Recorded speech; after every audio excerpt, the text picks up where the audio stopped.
She was 19 years old. She had her whole life ahead of her. She was someone's daughter, someone's friend. She was excited, the way you get excited before a first date. That nervous energy, that hope. She got dressed, she fixed her hair, she walked out the door, and she never came back. What happened on that night, April 1st, 2024, is one of the most disturbing true crime cases to shake the country this decade. And by the end of this video, I promise you, you will be asking yourself one question. How well do we really know the people we meet? Welcome back to Dark Files, the channel where we go beyond the headlines, beyond the surface, and dig into the darkest corners of true crime, unsolved mysteries, and cases that demand answers. If this is your first time here, hit that subscribe button right now. Because on this channel, we don't just tell you what happened. We tell you why it matters. We tell you what the media missed. And we make sure these victims, these real human beings, are never forgotten. So, are you ready? Let's open the file. Before we get into the darkness of this case, I want you to understand who Sade Robinson was. Because in true crime, it's easy to reduce a person to a victim, to a headline, to a case number. But Sade was none of those things first. Sade Robinson was a 19-year-old college student from Milwaukee, Wisconsin. By all accounts, she was vibrant, full of life, and deeply loved by the people around her. She had dreams. She had a future mapped out, and she had people who adored her. She was the kind of young woman who lit up a room. And on April 1st, 2024, April Fool's Day of all days, she made plans to go on a first date. Now, here is something I want you to think about as we go through this story together. Have you ever been on a first date with someone you met online, or encouraged a friend to go on one? Most of us have. It's normal. It's how people connect in 2024, but this story is going to make you think very differently about that. Keep that thought in mind. Sade had connected with a man named Maxwell Anderson, a man in his 30s, through social media. He appeared normal. He appeared charming. He appeared like just another person in a city full of people. They made plans to meet on the evening of April 1st, 2024. That night, Sade got into a car, and she was gone. When Sade didn't come home that night, the people who loved her knew something was wrong. You know that feeling when someone just doesn't check in? When the phone goes to voicemail one too many times. When the silence gets heavy. Her family reported her missing, and Milwaukee police began to investigate. But here's where this case takes a turn that nobody was prepared for. Within days of Sade's disappearance, investigators made a series of discoveries that turned this missing persons case into something far more sinister. First, her car was found. Burned. Not abandoned. Not towed. Burned. Ask yourself, why would someone burn a car? What are they trying to hide? What are they trying to destroy? But the burned car was only the beginning. In the days that followed, human remains were discovered across different locations near Lake Michigan, scattered across the Milwaukee area. I want to take a moment here and just acknowledge what detectives were dealing with. What Sade's family was facing was absolutely unimaginable. These were not just remains. This was someone's child. Investigators worked tirelessly to identify the remains, and DNA testing ultimately confirmed what investigators feared. The remains belonged to Sade Robinson. She had not simply gone missing, she had been murdered.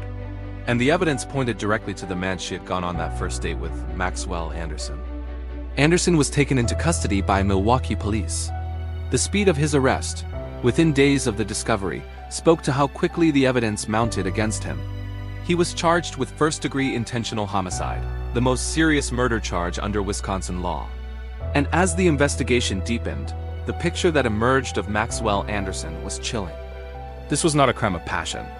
This was not a moment of chaos. The evidence, the burned car, the disposal of remains across multiple locations suggested planning, deliberation, calculation, which brings me to the question I want you to sit with for a moment.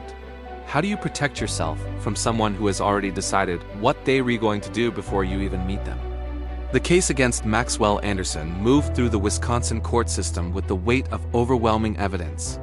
The prosecution's case was built on several pillars. The physical evidence, including the burned vehicle and the discovery of Sade's remains, directly connected Anderson to the crime. Investigators traced the digital footprint between Sade and Anderson, establishing their communication and their meeting on the night in question. Forensic evidence placed Anderson at the scene of the crime. The community, Milwaukee, Wisconsin, and really the entire country, watched this case unfold with a combination of grief, rage, and demand for justice. And I have to ask you, when cases like this happen, when someone's daughter, someone's friend, is taken in this way, what does justice even look like? Is it a verdict? Is it a sentence? Or is it something we can never fully get back? Because here is the hard truth that this case forces us to confront. Sade Robinson did everything that a young person in 2024 is told they're allowed to do.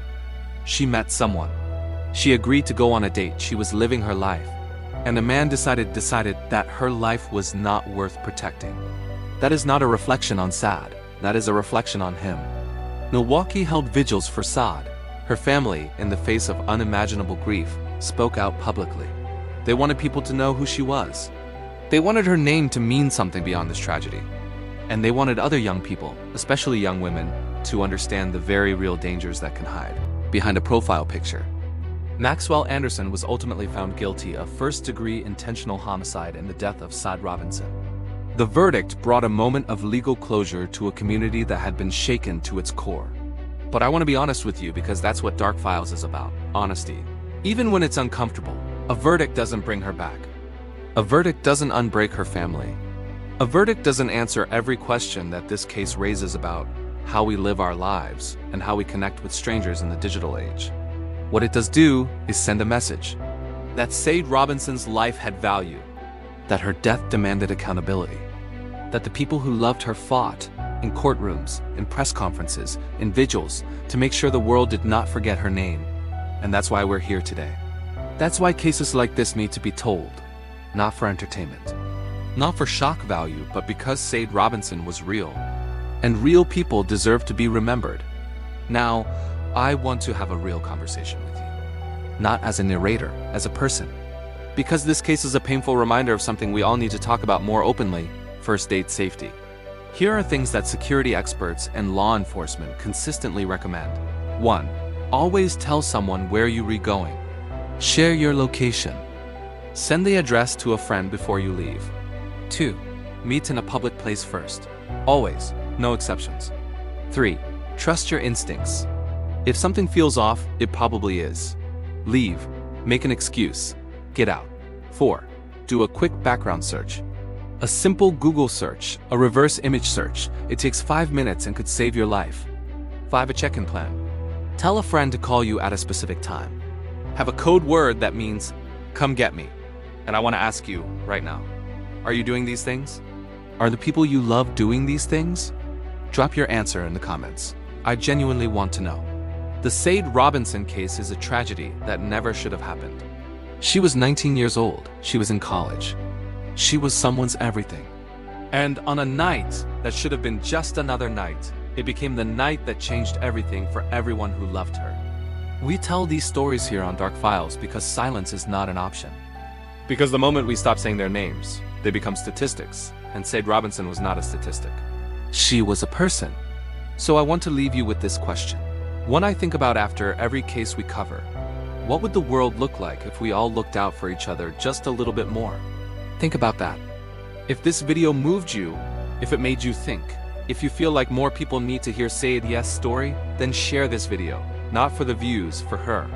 If you're new here, subscribe to Dark Files. We cover cases like this every week, with the research, the respect, and the depth that these victims deserve.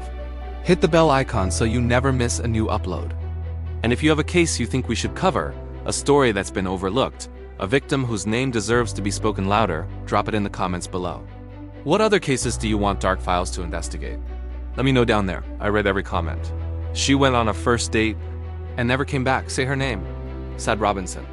Dark Files out.